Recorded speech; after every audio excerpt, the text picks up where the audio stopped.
13 anni di carcere, tanto merita quello che il procuratore generale ha definito il tradimento inaudito di Cuffaro, perché Cuffaro non era uno sprovveduto, il suo apporto a Cosa Nostra è stato volontario e consapevole, ha agito nella piena consapevolezza della mafiosità di Giuseppe Guttadauro, dei Mandalà di Villabate e di Michele Aiello. Ecco perché all'ex presidente della regione deve essere contestato non solo il favoreggiamento aggravato, ma il concorso esterno in associazione mafiosa. Da qui la richiesta del procuratore Luigi Patronaggio di condanna a 13 anni in continuazione con i 7 che Totò Cuffaro sta già scontando in cella. Una continuazione proposta, ribadito Patronaggio, anche per ragioni umane. Senza la continuazione, infatti, il caso di nuova condanna, le pene dovrebbero essere sommate.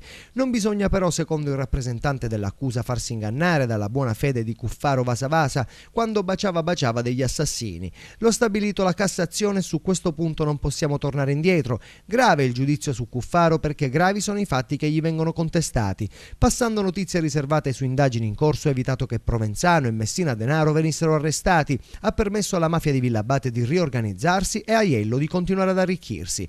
La vicenda delle talpe in procura è uno degli aspetti su cui si è soffermato il PG. Che motivo aveva Cuffaro di mettere in piedi questa macchina infernale che aveva contatti a Roma, a Palermo e nei Carabinieri è una cosa che fa accaponare la pelle.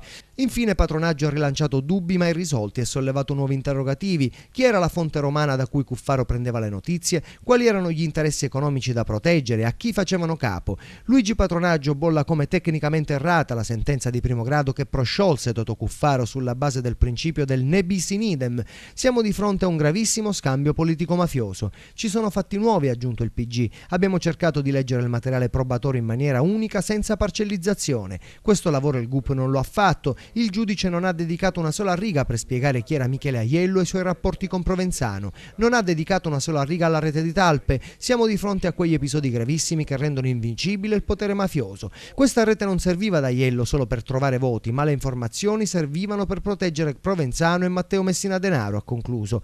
In questa rilettura dei rapporti tra Cuffaro e Aiello, Loverso avrebbe potuto aggiungere elementi importanti. L'audizione del collaboratore di giustizia Stefano Loverso non è stata ammessa dalla Corte.